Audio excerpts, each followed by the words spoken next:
have to take care of all of their personal business. That has to do with taking a shower, making a telephone call, getting any of the necessities that they could get, and, something like ice, simple things, like that. And use the computer. Wow. So it was bad enough with an hour. I know. But can do now, nothing in an now hour. it's only 1/2 hour. And I was recently told this by some of my fellow inmates who call me constantly, and keep me updated on what's going on inside the system. So just imagine, 1/2 hour to wash yourself, to make a telephone call to your loved one, to use the computer, and to get anything simple, something like ice or what have you. 1/2 hour a day. Not 7 days a week, but 5 days a week. So that just goes to show you some of the things that deteriorate within the system. Yeah. And all because of the COVID situation. And as far as testing, when I left, on the testing, the only thing they did was temperature checks. It wasn't doing the Q-tip test in the nostril. So really, they really didn't know whether you had COVID or not, because the temperature test just don't do it. No, it's not accurate. It's not accurate. It just might tell you got a high fever, and they might go from there. But as far as to actually test you, no, that just wasn't doing it. So, John, what did you say the inmates told you when you left prior to you leaving? What was it that they told you they wanted you to do? Well, I was asked when I left the system, when I was leaving the system, when my fellow inmates came to see me off. The first thing they said was, some of them said, they said, man, you going home, man. They say, you made it, and they say, you still alive, So just, based upon the dangers of the system. But what they asked me to do was, they asked me to let the people know what's going on inside these prisons. Let them know what they're doing to them. And I promised them, I say that I would. I say, when I get out, I say, don't worry about it. I say, I'm going to bring the light to what's going on in here. Because what's going on inside those prisons, they would shock the average person, And so I promised them, some kind of way, I would find a way to bring attention to the conditions and the treatment of the inmates within the system. And fortunately, I didn't know how I was going to do it, but fortunately, things started to happen for me. The first thing that happened, once I was released, I was asked to speak on a webinar by the Federal Bar Association.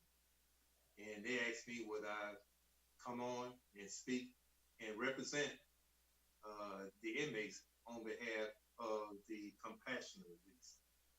And because I had been released on compassionate release, and because my case was so high profile, it actually was the number one case involving compassionate release. So there's a magazine article that will be coming out on the 21st, and it's about my case. And it's also dealing with a lot of other things, in terms of all the obstacles that you have to go through, an inmate will have to go through in order to receive compassionate release. So, but I was asked by my fellow inmates to please let them know what they're doing to us. And I told them that I would, but I just didn't know how I would do it because I had no experience in what we're doing right now. This is new to me. But through the grace of God, some kind of way things start to happen. And in doing so, I find myself here today speaking about it. It is amazing how our first show, we had Robert Blunt on the show that's with A. Brown Ministries. and John was saying that he guessed that he's supposed to be doing this, and Robert Blunt confirmed, yes, this is what you are supposed to be doing. So with myself involved, I guess this is what I'm supposed to be doing as well. This is just was not necessarily in the works or written on the walls, or was not really scheduled or planned. It was just something that I believe the grace of God, we were thrust into this to do it. And the means were made necessary, and the door was opened, and the way was paved. So we are here today. And I believe this is our 5th or 6th show. And John is doing very well. He has transitioned very, very well, better than the average individual that has to make that transition, because he has a very, very supportive family. I happen to be married to his brother, Bobby Bailey, and they are just there. They're very, very supportive with all the attorneys that were involved in John's case. The family just got together. You got Lewis, Milton, Oliver, Loretta.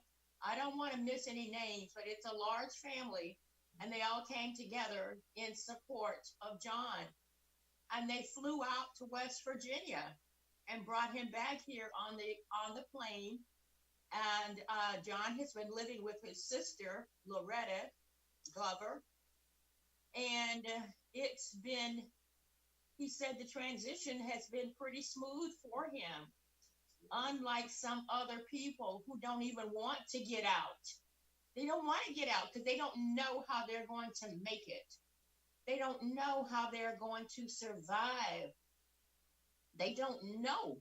But John knows and has done a fantastic job doing so. John, I imagine you did. You got out in time because you didn't get COVID. It didn't come your way. How did you avoid that? Were you masked? Yes. Well, one thing about the system, inside the system, right now they have it's basically a lockdown. So when you figure you only come out 1/2 hour a day, it's basically a lockdown. So. But are you in there with someone? Do you have a cellmate? Yes, pretty much everyone has a cellmate. There are 2 people to 1 cell. And sometimes you may have a cellmate, sometimes you may not. But there is one other person besides yourself in the cell. And what they do, masks are mandatory. Once you come out, once they allow you out for whatever time is allotted per day, whether or not you go to the medical facilities or what have you, it's mandatory that a mask must be worn. Mm-hmm. So they come around about 2-3 times a week and pass out masks. So once you leave that cell, whether you're going to take your shower or you're going to get some ice or use the phone or what have you, you must wear a mask. You must wear a mask. Okay. Wow. You have anything you want to tell our listening audience that we didn't touch on? But we will be ongoing talking about this. But before we move to our next subject, is there anything you want to say? Well, there is something I would like to say. For those of you who have loved ones who are incarcerated, I would beg you to stay in contact with them, because a lot of the guys who are incarcerated, they don't know how to reach their people in a way whereas they would know what to do or who to contact in the event that they are being mistreated within the system. My advice to everyone out here who have loved ones within the system, contact your local representative on every level and have some kind of communication with them.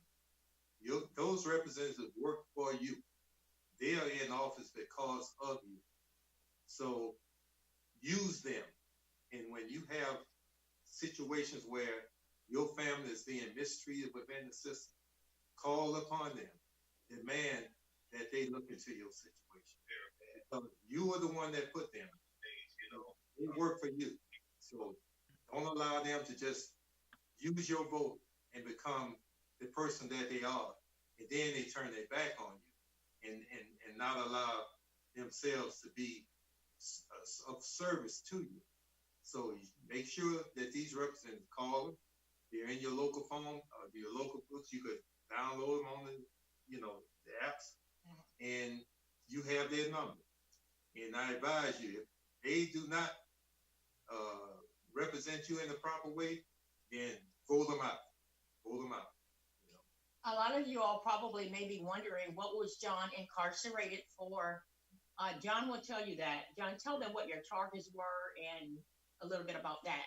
Okay, well, my charge was I violated the Substance Abuse Act. I was involved in drugs.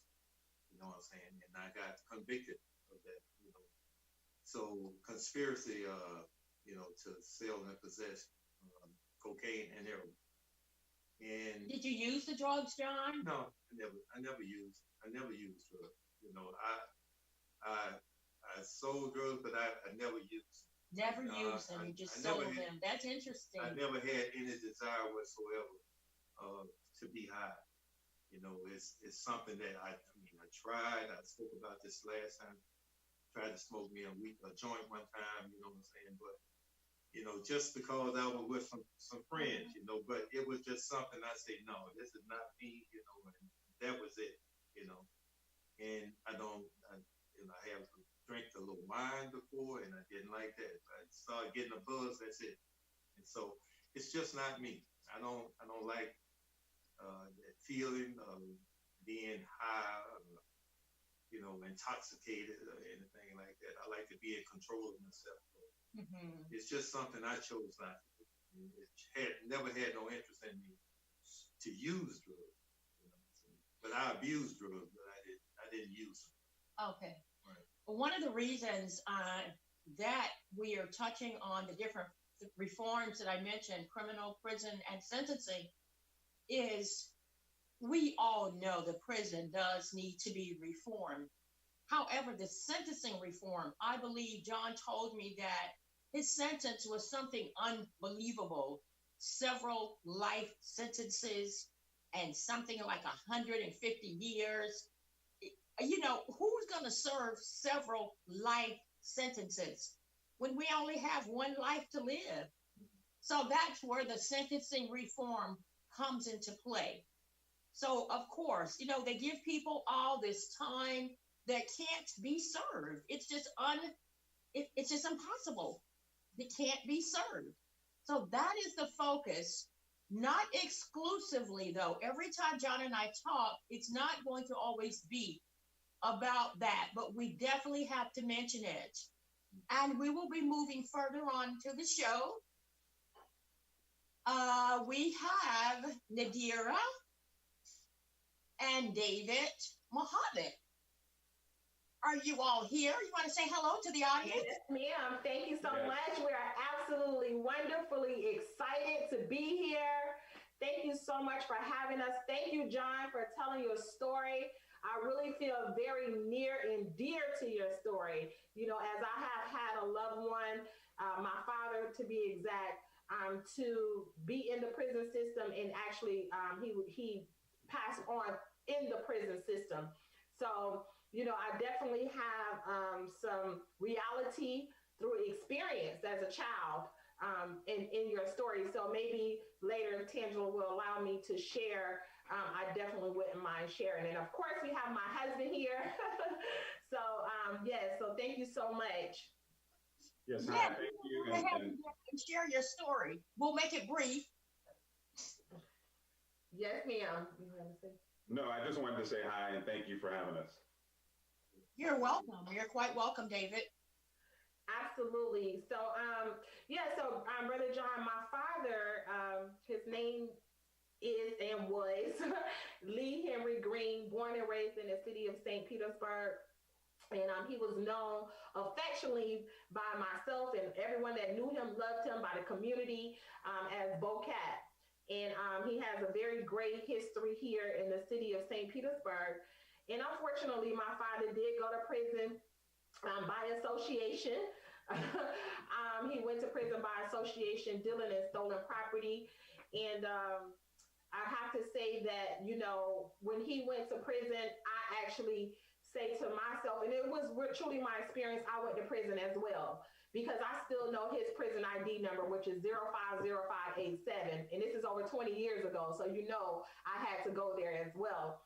You know, and it was my experience, as when you were speaking, I recalled, you know, the treatment that my father experienced while he was there. You know, he was sickly while he was there.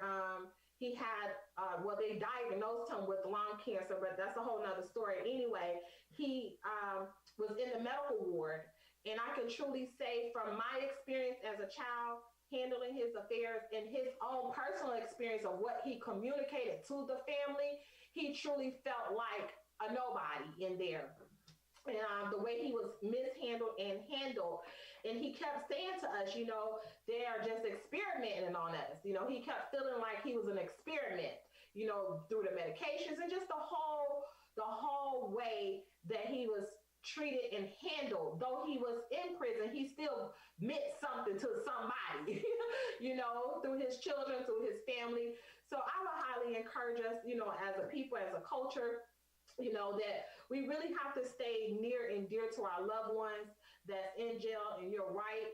We have to stay in communication with those who work for us to make sure that we can continuously help reform the prison system, because these are our loved ones.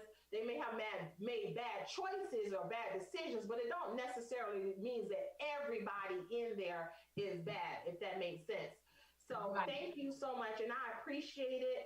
And if I could just, you know, continue to lift my voice when it comes to the prison system, I do know and have experienced the injustice of it, but, you know, we have to continue to unite as a people and continue to allow our voices to be heard for those who cannot speak their voice in the inside. Absolutely so. And when you said, you know, John's situation is a little different because he really did not want to do what he did. His vision, he wanted to be a teacher. You know, he's a productive member of society, as well as all of his brothers and sisters. They have very good jobs. They've made large contributions to society, and that was not his journey. That's not what he wanted to do. But you know what he said to me? He said a female offered him a tremendously large amount of money to do it. And he said he couldn't refuse it. He couldn't say no. So it's not like he was a bad person, you know, and I know some people look down on people who've been in prison, but nobody should ever look down on John. Right. Yes, ma'am. Absolutely. Totally agree. I always say that I was just made an offer. I could have refused, but I didn't refuse. I mean, you know, when I thought about the money, I said, well, wait, you know, this sound too good to turn down. So, but I should have refused it, but I didn't. And because of that, you know, it led me to where I recently just came from. So it's just one of those situations where I made the wrong decision, you know, thought it was the right decision, thought it was a good decision, but it turned out to be the wrong decision. Nadira and David, I have a question for you. Can you give us a little history or tell us a little bit about what you all are out there doing? You all are doing some wonderful things, not just in the community, but nationwide. Can you tell us a little bit about your business, what you're doing for the Black family? Sure, absolutely. Well, it all started back in 2016, and my wife and I, we were invited to New York to have an event, and the event was called Repair of the Black Family. And when we went there, we catered to the audience, you know, what was needed and wanted in that particular area, which was Harlem. And since that trip, it has just grown, and it was just requested. The workshop itself was just requested throughout different cities across America. And then we had a trip also to London. We were scheduled to go to Africa twice this year, but of course, with COVID, it canceled all of that. But yes, our history is really just to go to these different cities when requested and cater to the things that plague and or ill us specifically in our community. Especially, if I may say, yeah, sure. Especially dealing with broken homes, broken families, when it comes to marriages, when it comes to children, when it comes to the lack of knowledge of ourselves, of who we are as a people, as a culture, when it comes to the lack of having that spiritual connection with God, when it comes to knowing the time and what we're in and the sensitivity of how we can get through as an individual, as a family, as a community, and as a culture. Things that happen with us as a people, it doesn't align with every single culture. And if we're not sensitive to our culture and to tailor fit and cater to our culture, then it makes it a little bit more difficult when we try to pattern ourselves after other cultures.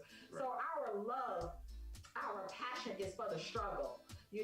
How do we mend our culture? How do we mend ourselves as individuals, as women, as men, as family?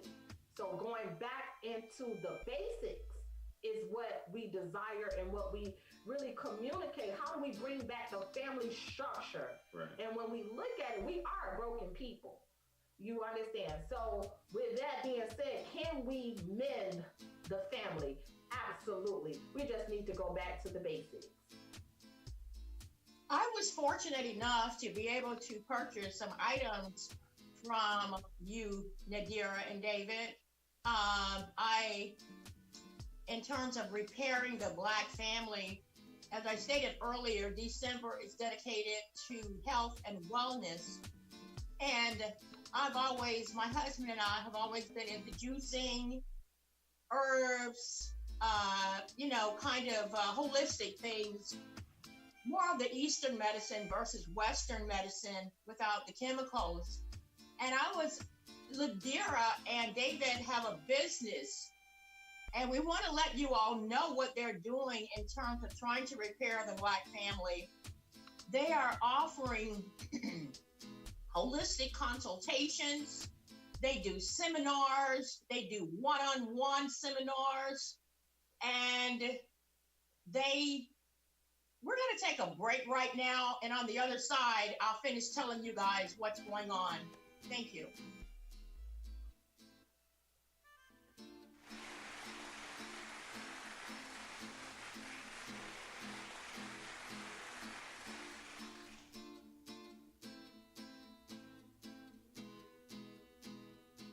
It may be hard to believe, but people just like you are already saving money. FeedThePig.org makes it easy. Their simple savings plan teaches you how to start saving without going overboard, so you don't need to start foraging wild berries. I was skeptical, but these are actually pretty good. You don't need to sell your soul to the devil. $15 is the best I can do. You just need FeedThePig.org. Don't get left behind. Get tips and tools at FeedThePig.org. Brought to you by the American Institute of CPAs and the Ad Council. Welcome to Calvin's Barbershop. You all gotta see this. I don't even want to know what you're looking at on that phone. Well, you should. I was learning about the dangers of high blood pressure and that we need to get ours checked regularly. High blood pressure can increase the risk of heart attack or stroke, but this text program can help keep it at a healthy range. Just text Barbershop to 97779 to sign up. I'll get right on it as soon as I'm done with this baby panda video. Text Barbershop to 97779. A message from the American Heart Association and the Ad Council. We're playing your favorite old school.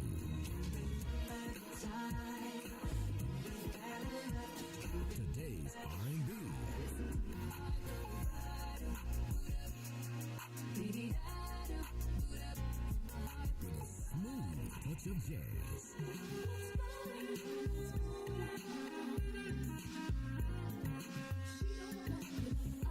You're listening to In Touch Radio. The Storks are bringing me a baby brother. We can do this together. All right, let's go. Storks know how to keep kids safe. Do you? What? Oh my gosh, you don't know. I know. You don't. Oh man, you laugh when you're uncomfortable. No. Making sure your child is in the right car seat is one of the steps to safer travel. I will rock this. You will rock this. To know for sure that your child is in the right car seat for their age and size, visit safercar.gov/the right seat. Cool. Very cool. Brought to you by the National Highway Traffic Safety Administration and the Ad Council. It's important to plan ahead for emergencies, like the storm. When it kicked in, we had a plan. We were able to get in touch with each other in no time. Idea how to find each other. The whole experience was fine. The most frightening 10 hours of my life. If there's one piece of advice I'd offer other moms out there, it's to stay calm and keep to the plan. Message. Some parents plan ahead, some don't. Make sure you know where to find your family in an emergency. Start your plan at ready.gov. Brought to you by FEMA and the Ad Council. Welcome to Calvin's Barbershop. You all got to see this. I don't even want to know what you're looking at on that phone. Well, you should. I was learning about the dangers of high blood pressure and that we need to get ours checked regularly. High blood pressure can increase the risk of heart attack or stroke, but this text program can help keep it at a healthy range. Just text Barbershop to 97779 to sign up. I'll get right on it as soon as I'm done with this baby panda video. Text Barbershop to 97779. A message from the American Heart Association and the Ad Council. It's important to plan ahead for emergencies, like the storm. When it kicked in, we had a plan.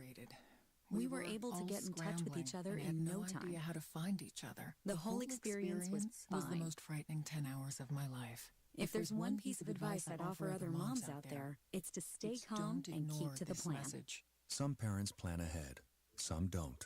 Make sure you know where to find your family in an emergency. Start your plan at ready.gov. Brought to you by FEMA and the Ad Council.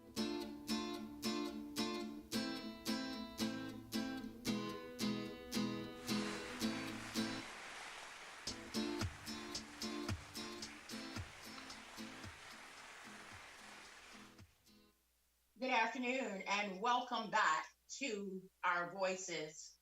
We were speaking with Nadira and David Muhammad. I was sharing my experience of having the opportunity to purchase from their company some herbs or some things for medicinal purposes. I purchased some dandelion, elderberry, and sea moss. And not only that, but I plan to purchase a lot more. And they have other items that they will be speaking to you about that helps the body, that helps as we get older. Our body is depleted of supplements. So we have to put things back into our body. And they don't have to be chemicals. Elderberry, dandelion, sea moss. I take turmeric, moringa, green vibrance, all of that. Nadira and David, I'm going to give you a little bit more time before we bring on Dr. Jordan. Go ahead and wrap it up and tell us how you all are healing the Black family.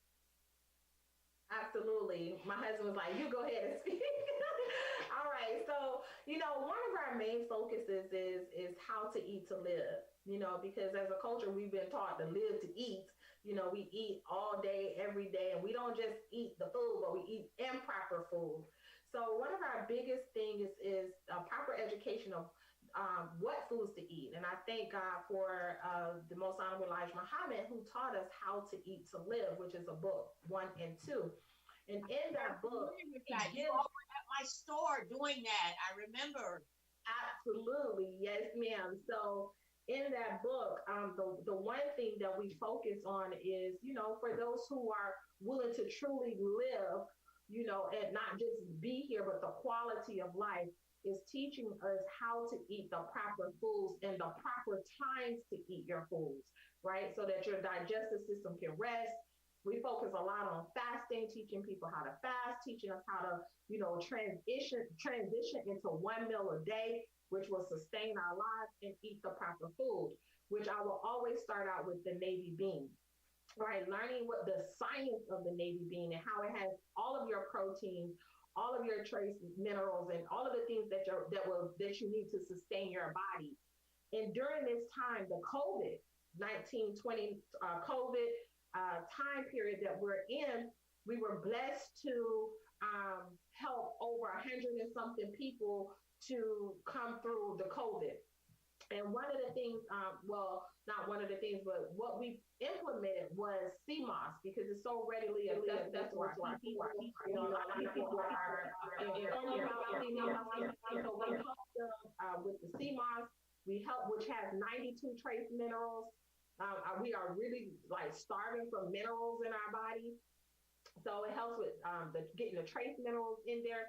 It helps with the radiation that we are experiencing because we know a lot of us, we are affected by the 5G. So it helps to eliminate the mucus out of the body, which we know that all diseases comes from an excessive amount of buildup with mucus. It helps to build the iron. It helps with thyroid. It helps with so many different things and is considered to be a staple food. So yes, we provide the CMOS. We also provide the elderberry and all of the natural herbs. I'm sorry. Go on for a moment because this is so interesting. I would like to invite